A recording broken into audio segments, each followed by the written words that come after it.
السلام علیکم بھائیوں اور بہنوں، اس ویڈیو میں ہم آپ کو اسلام میں حضرت نوح علیہ السلام کا مکمل قصہ بتائیں گے۔ حضرت ادریس علیہ السلام کی وفات کے بعد مسلمان پھنسے ہوئے تھے، چونکہ ان میں سے کسی اور آدمی کو نبی نہیں بنایا گیا، اس لیے لوگ ہدایت کے لیے ادریس علیہ السلام کے صالح صحابہ کی طرف دیکھنے لگے۔ وہ ان نیک آدمیوں کا احترام کرتے تھے اور ان کی پیروی کرتے تھے، اور جب بھی انہیں کوئی مسئلہ پیش آتا تھا ان سے مشورہ کرتے تھے۔ آخر کار جیسے جیسے وقت گزرتا گیا، نیک لوگ بھی مر گئے، مسلمانوں کو پھر سے ہدایت کے لیے کوئی رہنما نہیں ملا۔ وہ ڈرتے تھے اور ڈرتے تھے کہ اللہ کی راہ سے بھٹک جائیں گے۔ شیطان جو ہوشیار نظروں سے دیکھتا رہا، مرد کے بھیس میں آہو بکا کرنے والے مردوں اور عورتوں کے پاس آیا، ان کے کانوں میں سرگوشی کی، اگر ہم ان نیک آدمیوں کے مجسمے بنائیں گے تو یہ ہمیں اپنی عبادت میں زیادہ پسند آئے گا اور ہمیں یاد دلائے گا۔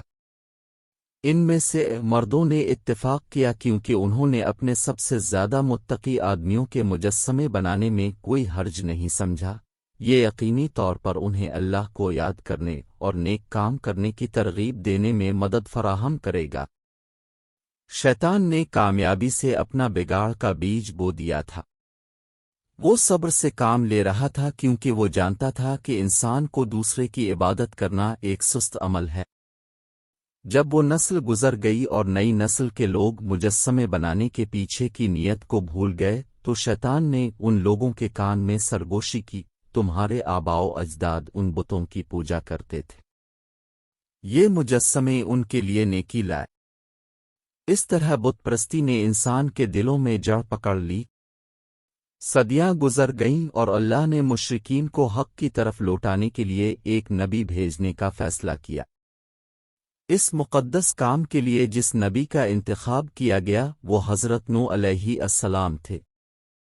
اللہ تعالیٰ نے اپنے وفادار شاگرد کو فصیح کلامی اور بے پناہ صبر سے نوازا تاکہ وہ کامیابی کے ساتھ اپنا فرض ادا کر سکے۔ چنانچہ حضرت نوح علیہ السلام نے اپنی قوم کو وسیع کائنات کے اسرار و رموز کے بارے میں بتانا شروع کیا۔ انہوں نے انہیں رات اور دن، ستاروں اور چاند، پودوں اور جانوروں اور آسمانوں اور زمین کے بارے میں آگاہ کیا۔ اس نے انہیں سمجھایا کہ انسان کو اللہ نے اس کی تسبیح اور عبادت کے لیے پیدا کیا ہے۔ پھر نوح نے انہیں اللہ کی وحدانیت کے بارے میں بتایا کہ دنیا کے اسرار صرف ایک حقیقی خدا کے وجود کا ثبوت ہیں اور وہ اللہ تعالیٰ کے سوا کوئی نہیں ہے۔ اس نے انہیں سمجھایا کہ شیطان نے انہیں بتوں کی پوجا کرنے کے لیے گمراہ کیا ہے، اور اگر وہ اپنی بت پرستی جاری رکھیں گے تو اللہ کی طرف سے سخت عذاب سے خبردار کیا۔ حضرت نوح علیہ السلام کی قوم نے بڑی الجھن اور تحمل سے ان کی بات سنی۔ نوح علیہ السلام کی قوم میں سب سے زیادہ دکھی اور مایوس لوگوں کو نبی صلی اللہ علیہ وسلم کی باتوں سے امید اور سکون ملنا شروع ہو گیا، اور وہ آہستہ آہستہ اسلام کے دائرے میں داخل ہو گئے، جبکہ امیر لوگ غصے سے دیکھتے رہے۔ انہوں نے نوح علیہ السلام سے کہا، ہم آپ کو اپنے جیسا آدمی ہی دیکھتے ہیں۔ حضرت نوح نے انہیں سمجھایا کہ وہ یقیناً ایک انسان ہے، اور اللہ تعالیٰ نے خاص طور پر ایک انسانی رسول کا انتخاب کیا ہے کیونکہ زمین پر سب سے زیادہ انسانوں کا قبضہ ہے، اور اگر زمین فرشتوں کے قبضے میں ہوتی تو اللہ تعالیٰ اپنا پیغام پہنچانے کے لیے کوئی فرشتہ رسول ضرور بھیجتا۔ ایک دن شہر کے مالدار آقا حضرت نوح علیہ السلام کے پاس آئے اور ان سے کہا، سنو نوح، اگر تم چاہتے ہو کہ ہم تم پر ایمان لائیں تو اپنے ایمان والوں کو چھوڑ دو۔ وہ حلیم اور غریب ہیں، جبکہ ہم اشرافیہ اور امیر ہیں، کوئی ایمان ہم دونوں کو شامل نہیں کر سکتا۔ نوح مالداروں کی جہالت سے بخوبی واقف تھا۔ وہ جانتا تھا کہ انہیں یہ سمجھانے کے لیے پرسکون رہنا ہوگا کہ معدیت پرستی اللہ کے نزدیک بے فائدہ ہے، اور یہ وہی ہے جو کسی کے دل میں ہے جو واقعی اس کے لیے اہمیت رکھتا ہے۔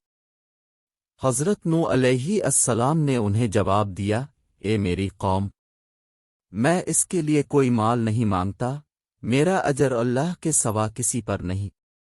میں ان لوگوں کو نہیں نکالوں گا جو ایمان لائے ہیں، بے شک وہ اپنے رب سے ملنے والے ہیں، لیکن میں دیکھ رہا ہوں کہ تم لوگ جاہل ہو۔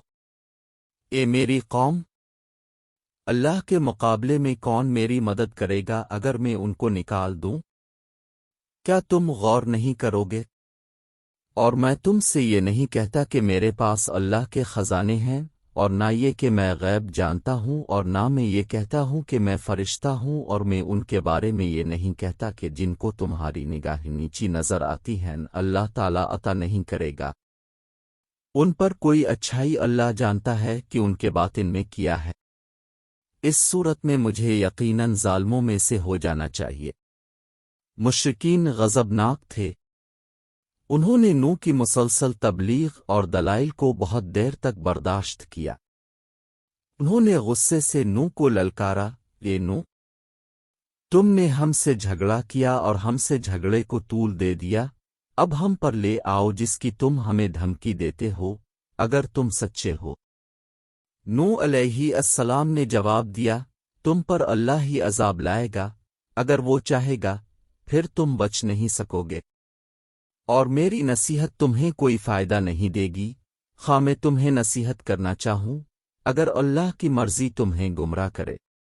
وہ تمہارا رب ہے، اور اسی کی طرف تمہیں لوٹ کر جانا ہے۔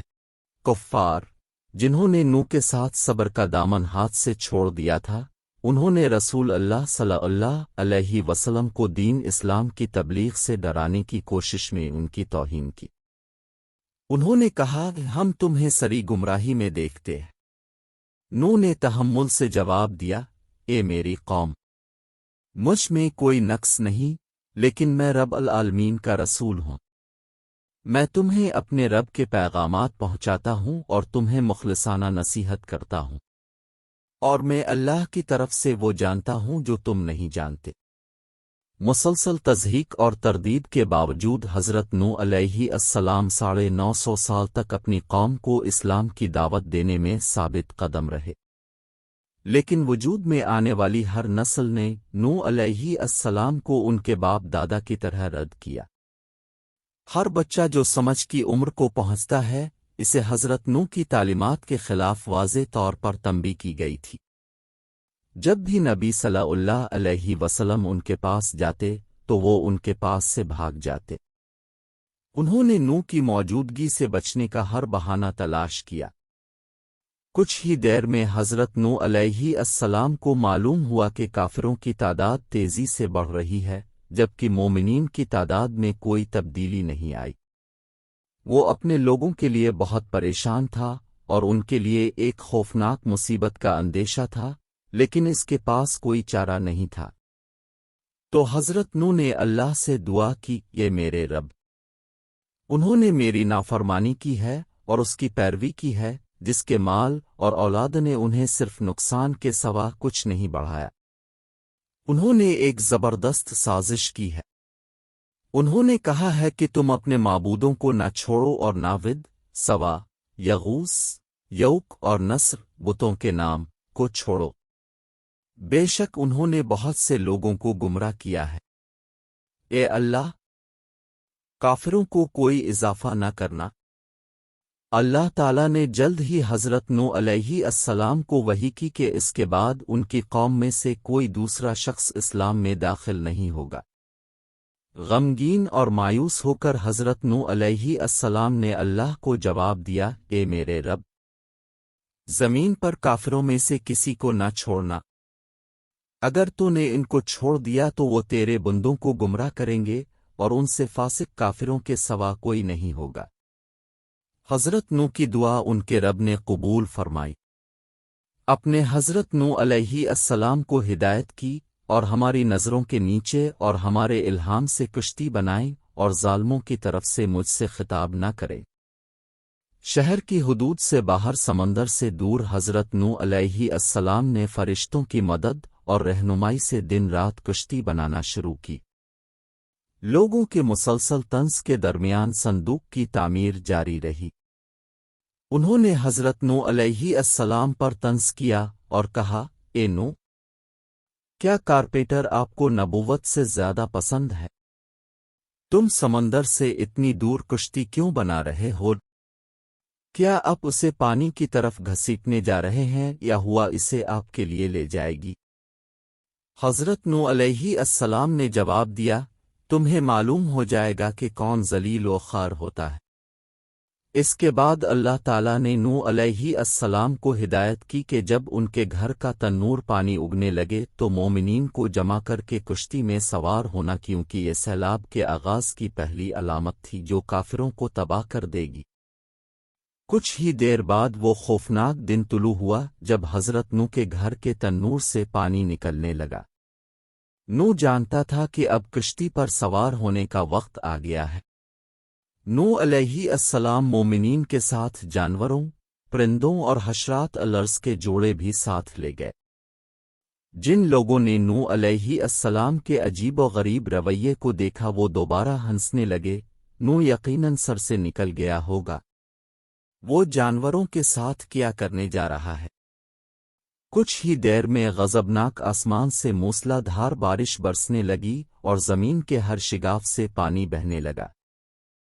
پانی کی سطح آہستہ آہستہ بلند ہونے لگی اور سمندروں نے زمین کو فتح کر لیا۔ کبھی خشک زمین اب پہلی بار مکمل طور پر پانی میں ڈوبی ہوئی تھی۔ حضرت نوح نے اس خوفناک آفت کا مشاہدہ کیا جو ان کی قوم پر نازل ہوئی تھی۔ وہ جانتا تھا کہ کافروں کو اللہ کے غضب سے بچنا نہیں ہے۔ کافروں میں حضرت نوح کی بیوی اور بیٹا بھی تھے جنہوں نے ان کی کشتی میں سوار ہونے سے انکار کر دیا۔